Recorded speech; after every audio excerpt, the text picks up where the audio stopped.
Hi friends, welcome to Raji kitchens. இன்றைக்கி chocolate cake நல்லா ப்ளஃபியாக oven இல்லாமல் ப்ரெஷர் குக்கரில் எப்படி செய்யலான்னு பார்க்கலாம். நிறைய பேர் சப்ஸ்கிரைப் பண்ணாமல் பார்க்குறீங்க. ப்ளீஸ் சப்ஸ்கிரைப் பண்ணிவிட்டு பாருங்கள் ஃப்ரெண்ட்ஸ். இப்போ எப்படி செய்யலான்னு பார்க்கலாம். அதுக்கு ஸ்டவ் ஆன் பண்ணிவிட்டு ஒரு ப்ரெஷர் குக்கர் வச்சுட்டு 1 கப் சால்ட் போட்டு நல்லா சேர்த்து விட்டுக்கோங்க. அது அப்புறமா மூடி போட்டுட்டு ஒரு 15 to 20 மினிட்ஸ் நல்லா ப்ரீஹீட் பண்ணி எடுத்துக்கலாம். அப்புறம் ஒரு பாத்திரம் வச்சுட்டு 2 கப் மைதா, 3/4 cup cocoa powder, 2 teaspoon baking powder, 1 teaspoon baking soda எல்லாம் சேர்த்து நல்லா மிக்ஸ் பண்ணிக்கலாம். அப்புறமா ஒரு 1/2 ஸ்பூன் மட்டும் சால்ட் சேர்த்துக்கலாம். இதில் நிறைய கட்டிகளோடு இருக்கும் அந்த கொக்கோ பவுடர், அதனால் நல்லா ஜலிச்சு எடுத்துக்கலாம். அப்புறமா அதில் கொஞ்சமாக திப்பி திப்பியாக வரும், அது நமக்கு தேவையில்லை, அதை கீழே போட்டுடலாம். அதுக்கப்புறமா அதை ஓரமாக வச்சுட்டு ஒரு மிக்ஸி ஜார் எடுத்துகிட்டு 2 முட்டை சேர்த்துக்கலாம். 2 கப் மைதாவுக்கு 2 கப் சர்க்கரை அப்படியே சேர்த்துருக்குறேன். அதுக்கப்புறமா 3/4 கப்பு பால் சேர்த்துட்டு கொஞ்சமாக வெனிலா எக்ஸ்ட்ராக்ட் விட்டுட்டு அதை நல்லா மிக்சியில் கிரைண்ட் பண்ணி எடுத்துக்கலாம். அப்புறமா நம்ம ரெடி பண்ணி வச்சிட்டு இருந்த அந்த மிக்சிங்கில் இந்த பால் முட்டையெல்லாம் சேர்த்து வச்சுருக்கோம்ல, அதையும் சேர்த்து நல்லா மிக்ஸ் பண்ணிக்கலாம். அது நல்லா மிக்ஸ் பண்ணிவிட்டு கொஞ்சம் நல்லா திக்காக வரும். அந்த திக்காக வர ஸ்டேஜில் நம்ம என்ன பண்ணலாம் அப்படின்னா, ஒரு 3/4 கப்புக்கு ரீஃபைண்ட் ஆயில், ஸ்மெல் இல்லாத எந்த ஆயில்னாலும் சேர்த்துக்கலாம். 3/4 கப் சேர்த்துருக்குறேன்.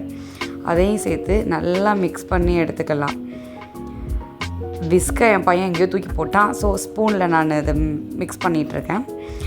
இப்போது டின்னில் எடுத்துக்கலாம். அதில் கொஞ்சம் ஆயில் விட்டு நல்லா ஸ்ப்ரெட் பண்ணிவிட்டு அதுக்கு மேலே மைதா விட்டு நல்லா ஸ்ப்ரெட் பண்ணி விட்டுடலாம். நம்மக்கிட்ட அந்த பேப்பர்லாம் இல்லை, ஸோ இதை இந்த மாதிரி ஆயிலும் மைதா வச்சே பண்ணிக்கலாம். இப்போது அதில் நம்ம ரெடி பண்ணி வச்சுட்டு இருந்த மாவு ஊற்றிட்டு அந்த குக்வேரில் உள்ளே வச்சிடலாம்.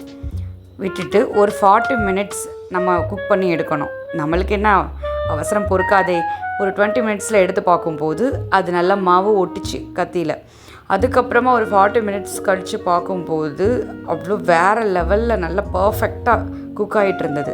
அதுக்கப்புறம் அதை ஆற விட்டுட்டு அந்த கத்தி வச்சுட்டு ஓரத்தில் எடுத்து விட்டுட்டு வேறு ஒரு பிளேட்டுக்கு மாற்றும் போது வேறு லெவலில் ரெடி ஆகிட்டு இருந்தது ஃப்ரெண்ட்ஸ். இப்போது நம்ம அந்த கீழே ஷீட் போடாமல், பட்டர் ஷீட் போடாமல் ரெடி பண்ணதுனால அந்த மாவு கொஞ்சம் ஒட்டிகிட்டு இருந்தது. அதை மட்டும் நல்லா கத்தி வச்சுட்டு நல்லா ஒன்று போல் எடுத்து விட்டுடலாம். அது நமக்கு வேணாம், அவ்வளோதான். இப்போது நம்ம எப்படி சொல்கிறது, க்ரீம் எதுவும் யூஸ் பண்ணாமல் அப்படியே ப்ளைனாக சாக்லேட் கேக் செஞ்சுருக்கிறதுனால அப்படியேவும் சர்வ் பண்ணலாம். நம்ம பேக்கரியில் வாங்கி குழந்தைங்களுக்கு கொடுக்குறத விட இந்த மாதிரி வீட்டிலையே செஞ்சு கொடுக்குறது ரொம்ப ரொம்ப நல்லது. அதுவும் நல்லா ப்ளஃபியாக எப்படி சாஃப்டாக இருக்குதுன்னு பாருங்கள். இது நம்ம எக்கு வச்சு பண்ணிகிட்ருக்கோம். எக்கு இல்லாமல் பண்ணுறது எப்படின்றது நான் இன்னொரு வீடியோவில் போடுறேன். இந்த மாதிரி நீங்கள் செஞ்சு குழந்தைங்களுக்கு கொடுங்க. அதுவும் இல்லாமல் மைதா வச்சு செய்கிறத விட வீட் ஃப்ளார் வச்சுட்டு இன்னொரு வீடியோவில் செஞ்சு காட்டுறேன் ஃப்ரெண்ட்ஸ். தேங்க்யூ. ப்ளீஸ் இன்னொரு டைம் சொல்கிறேன், எல்லோரும் சப்ஸ்கிரைப் பண்ணிவிட்டு வீடியோ பாருங்கள்.